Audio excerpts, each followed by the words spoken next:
Ассаламу алейкум туғандар, қандайсыздар? Назарыңыздарда қайрадан эле базар жоқ каналы. Бүгін 21 октябрь 2022 жыл мен Бишкек шаарынын батыш тарабы Павловкада жүрөм туғандар. Ушул жерден бир сатылуучу үй бар экен, ошол жөнүндө сиздерге маалымат берейин деген. Биринчи эле болуп жайгашкан жерин түшүндүрөйүн.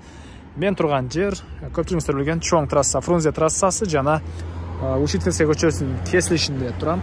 Сатылуучу үйүбүз ушул Учительский көчөсү менен түштүктү карай басканыңыздарда катардагы экинчи үй, оң тараптагы катардагы экинчи үй болуп калат. Анан бул жерге чейин Бишкек шаарынан көптөгөн маршруткалар келет жана ошондой эле сиздер шаардын бурч-бурчуна көптөгөн маршруткалар менен ушул жерден барсаңыздар болот тугандар.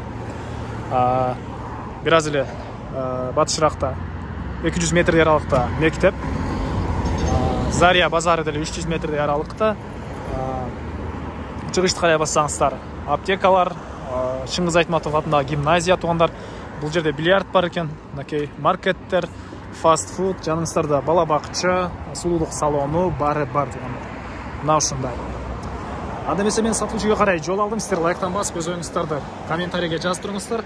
Анан күн сайын жаңы Бишкек шаарынын сатылуучу үйлөрдү көргүңүздөр келсе, подписаться баскычын басып кетиңиздер. Мынакей тугандар, келүү жолун түшүндүргөнчө бүгүнкү чыгарышта сатылуучу үйгө да жетип келип калдым. Бул үйүстүн көчө тарабы чоң жолдон киргениңиздер деле катардагы экинчи үй болуп калат тугандар. Так, түштүк чыгарабыз бул жерге чейин, түндүк чыгарабыз кошунанын могу кирпич менен болгон заборуна чейин болуп калат. Андан ары короосуна кирип, эми калган маалыматтарды берейин. Мынакей көрүп турганыңыздардай ворот орнотулган көчө тараптан. Бул мынакей короосу. Алды тарабы көрүп турганыңыздардай чоң навес. Мулдый тарабы брусчатка болгон тугандар. Брусчатка болгон. Мына ошондой жалпысынан жердин аянты 8-20 экен тугандар. 8,5 жетпейт, 8-20 соток. Жакын жерде жана айткандай мектебибиз жакын жерде, садик мынакей бул кошунан частный садик экен, госсадикте деле жакын жерде бар. Зария базарына 300 метрдей аралык. Мектеп боюнча айтсак, бул жерде жакын жерде бир мектеп, анан бир аз чыгышыраак карай бассаңыздар Чыңгыз Айтматов атындагы гимназия деле бар. Мына ушундай.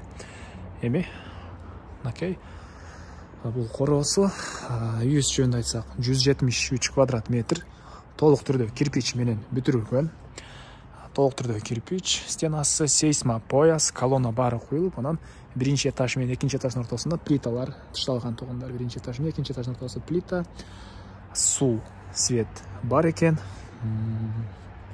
газ бар тугандар, канализациянын суусу септикке куюлат жана суудун тугандар центральный трубалар менен кирген суу жана жер астынан эле скважина казып чыгарганбыз дейт. Бул жактар жер суу карганы жана башка учурда керек болот деп жер астынан деле суу чыгарганбыз дейт тугандар. Бул үйүбүздүн батыш тарабынан жана түштүк тарабынан көрүнүшү. Алып тарабында көрүп турганыңыздардай жер жемшигинге жерлер, навес, төрүндө склад, ал жакта үйдүн тышкарында ажаткана баары бар. Жалпысынан жердин аянты 8-20 соток тугандар. 8,5 жетпейт, 8-20. Так, документтер боюнча кызыл китеп, техпаспорт бар экен. Анан дагы эмне маалымат? Тышкы тараптан утеплять этилген үйүбүз, кышкысын жылуу, отопление, паровое отопление, электр энергиясы жок, кечиресиздер, газ жана көмүр менен үйүздү жылытат тугандар. Мына ушундай. Бул үйүздүн чыгыш тарабы. Эми үйүздүн ички тарабына кирип калган маалыматтарды берейин. Мынакей бул үйүздүн негизги кирүүчү эшиги.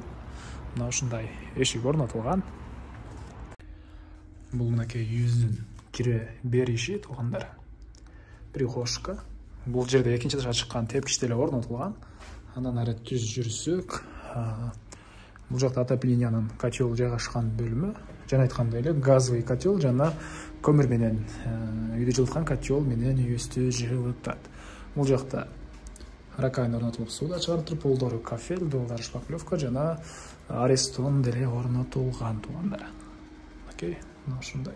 Андан ары перехожкадан сол тарапка кайрылсак, бул жакта холл, потолок натяжной, дуалдар, обои, пол, ламинат, үйдүн бардык бөлмөлөрүнүн полдор ламинат жана түштүк тараптан пластик терезелер орнотулуп, тышкы тарабынан темирден болгон решеткалар деле орнотулган. Анан мынакей көрүп турасыздар, ар бир бөлмөгө отоплениянын батареялары орнотулган туугандар. Эми ушул эле холдон оң тарапка кайрылсак, бул жакта санузел, душ, мынакей полдор кафель, дубалдар деле кафель, потолок натяжной, түндүк тараптан терезе орнотулган, ички тараптан раковина орнотулуп, суу чыгарылыптыр туугандар. Мына ушундай.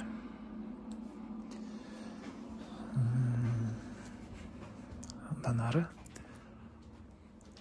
бул жакта зал жана кухня жайгашкан, студио деп койчу эле туугандар.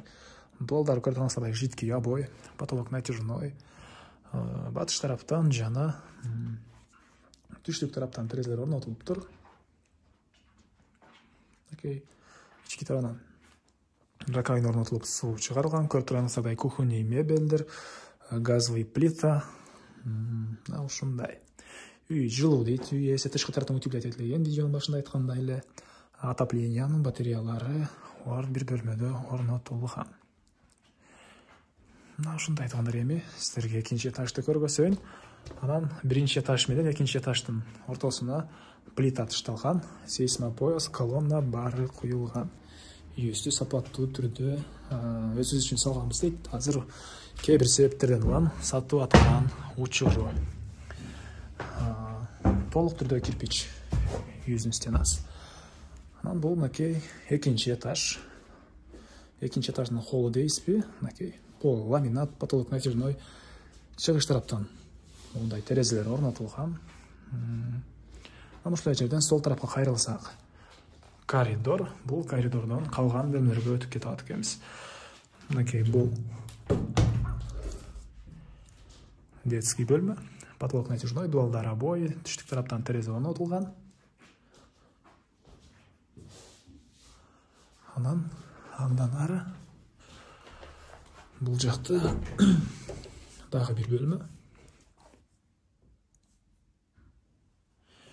Мебелдер боюнча кээ бир мебелдер калат, кээ бир мебелдерди алып кетебиз дейт. Анан бул жерде бир спальный бөлмө.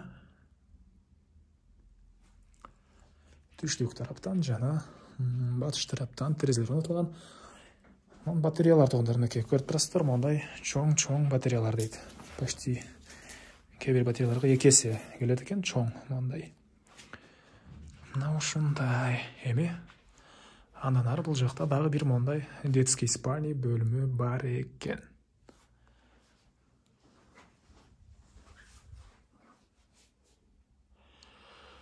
Эми короосуна чыгып калган маалыматтарды берейин туугандар. Мен Карел үйдүн короосундамын туугандар. Эми сиздерге калган маалыматтарды берейин. Бул жакта деле навес бар экен туугандар. Ал жака кенен бир 3 машина койсоңуздар болгодай көрүнөт. Литра стяжка, үйүздүн алтыра көрүп турсаңыздар, брусчатка туугандар, бул жакта беседка, кошуналар менен болгон чек аралар. Көрүп турсаңыздар, заборлор менен тосулган. Мына ушундай. Бул жакта жаш черешня, алма жана башка бактар деле бар экен, жер жемишекенге жерлер. Мына ушундай туугандар. Үйүздүн тышкы тарабындагы ажатканага сиздер бул тротуар аркылуу барсаңыздар болот. Жай жана жамгырлуу ай, кыш жана жамгырлуу айларда кенен бутуңуздар лай болбой барып келе аласыздар. Мына ушундай. Бул үйүздүн түндүк тарабы. Анын төрүндө, батыш түндүк төрүндө навес туугандар. Ал жагында склад баары бар экен. Мына ушундай. Бул үйүздүн баасы $85,000. Сүйлөшүү болот. Ээсинин номери экранда ээси тел деп жазылып турат туугандар. Звонок кылып сүйлөшүп көрүңүздөр, сүйлөшүү болот. Анан достор менен, группалар менен сиздер бул видеону бөлүшсөңүздөр, мага, үй ээсине жана кимдир бир ошол сыяктуу үй издеген болсо, ошол адамга чоң жардам берген болосуздар. Анда эмесе мен сиздер менен коштошом. Кийинки чыгарышка чейин туугандар, саламатта калыңыздар.